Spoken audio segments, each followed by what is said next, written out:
Dans cette vidéo, je vais vous montrer comment mettre en place une solution de paiement avec Stripe. C'est plutôt facile. Je suis en PHP. J'ai initié le projet avec deux fichiers PHP, index.php et charge. Comment ça fonctionne Stripe?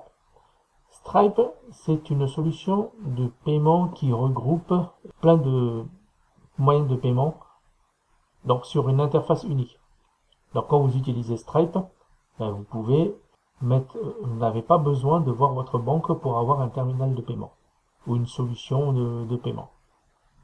Ça met 5 minutes à mettre en place. Vous créez un compte sur Stripe. Je vais revenir sur la page d'accueil. Voilà, où vous allez créer un compte. Là, je ne l'ai pas, mais parce que je suis connecté. Et quand vous avez créé un compte, il y a deux environnements. Un environnement de production et un environnement de test qui est utile lorsque vous êtes en phase de développement. Pour basculer d'un mode à l'autre, vous avez ici, moi j'ai plusieurs, quitter le mode test, okay, et après je reviendrai en mode production. Si vous êtes en mode production, c'est que vous pouvez encaisser de l'argent véritable. Lorsque vous avez développé votre application avec le mode test, je vous conseille de faire des micro-paiements avec le mode production pour vérifier que ça se passe bien. Parce que vous pouvez aussi, après le paiement, vous rembourser la somme qui a été encaissée. Donc il n'y a aucun danger à ça, mais partez avec des petits montants. Une fois que vous êtes en mode test, donc l'interface est responsive, donc je l'agrandis un petit peu pour avoir le petit curseur, mode test, et là je suis en mode production. Donc je vais rentrer en mode test. Pour utiliser Stripe, il faut deux clés API. Lorsque vous êtes en mode test, vous avez ici développeur. Okay. Alors auparavant, peut-être qu'il faudra vous créer un compte marchand, je ne me rappelle plus. Donc, en allant sur développeur, vous avez ici les clés API. Je clique et j'ai une clé secrète et une clé publique. Comment ça marche? Pourquoi il y a deux clés? Je reviens sur la page index qui est là. C'est l'interface de paiement. On peut dire que c'est la page de votre panier.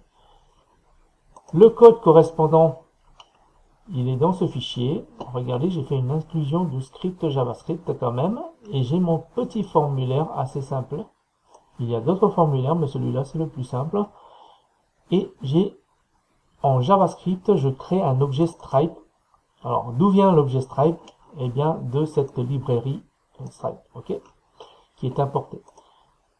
Là, c'est la clé publique. C'est la clé publique, pourquoi? Parce que tout le monde peut l'avoir et c'est pas important. D'ailleurs, quand vous êtes ici, c'est marqué clé publique, ok? Donc, elle est dans le front-end. Ensuite, il y a une clé secrète qui est là. C'est son cousin germain côté PHP. Et cette clé ne doit pas être divulguée. Elle doit être secrète. C'est pour ça qu'elle est dans le côté back-end. Les internautes ne voient pas le code back-end. Okay. Par contre, ils peuvent voir le code front-end et cette clé-là, ils peuvent l'avoir. Alors, comment ça se passe? Je charge la page index. Une fois que j'ai mis tout ça. Et j'ai un champ où je peux rentrer le numéro de carte. Pour la carte d'essai, vous pouvez utiliser par exemple ce numéro, ok, avec des dates réalistes. Si vous mettez 2025, ça va pas marcher parce que j'enregistre cette vidéo en 2026. Le code postal, alors CVC, je peux mettre ce que je veux, et le code postal 31100. Quel est le montant? Alors, il n'est pas montré, il est dans le code. Le code est... je vais essayer de le trouver. Le code est de 20 $. Il est codé dans la partie charge. Alors, la page d'initiation est dans Index. Et une fois que je clique Submit Payment, ça part chez Stripe qui va en retour envoyer une requête vers mon fichier charge, mon fichier backend. Et là, on va créer 20 dollars. Alors, je vais mettre 25 dollars. C'est exprimé en centimes. OK. Et j'ai fait un print du tableau associatif charge pour voir c'est un petit peu pour voir ce qu'il y a comme données. Alors ça, vous faites pas attention, c'est ce qui va être affiché par cette instruction. Donc maintenant, si je fais Submit Paiement, je reçois un objet en retour. Alors, je vois bien que c'est un montant de 2500 centimes. Et surtout ici, que je paye égal 1. Il y a plein d'informations que je n'exploite pas dans cette vidéo, mais on peut s'imaginer que parfois, ben, ça manque d'argent dans le compte et ça échoue. On aurait un code d'erreur ou parce que la carte a été volée, une carte française qui est utilisée, je sais pas, dans un autre pays, bah, elle sera flaguée comme douteuse, donc le paiement peut échouer. Et donc c'est le rôle de Stripe. Stripe se charge de tout ça. On va voir dans Stripe maintenant. On va dans l'angle transaction. Et vous voyez ici, la transaction, elle est réussie. OK? Alors c'est aussi simple que ça. Donc ça, c'est une implémentation en PHP.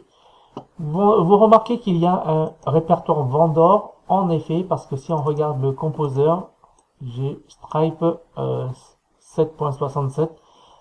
À ce jour, je pense que la dernière... alors, je vais chez packagiste.org pour avoir librairie et je vais voir quelle est la version de Stripe.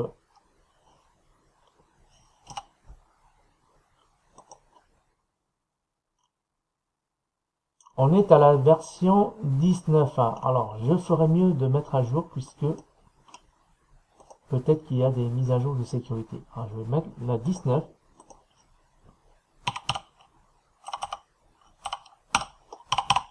OK. Et 19.0.0. 19.0. Il me propose 0.0. OK. Et donc, une fois que j'ai fait ça, je vais faire un... Ah, où est-ce qu'il est le terminal? Je vais faire un update.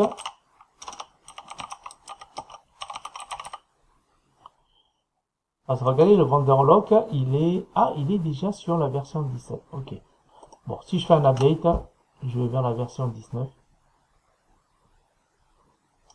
J'espère qu'il n'y a pas de breaking change. Le code marche pour la version 7, pour la version 17, donc la version 19, je croise les doigts pour qu'il n'y ait pas de problème. Mais au moins, j'ai la dernière version. Voilà, c'est tout pour cette petite démonstration d'un paiement en Stripe. C'est assez facile et c'est super intéressant de savoir le faire puisque vous allez pouvoir encaisser de l'argent. Il est possible de le faire dans d'autres langages comme le Python ou le JavaScript avec Node.js.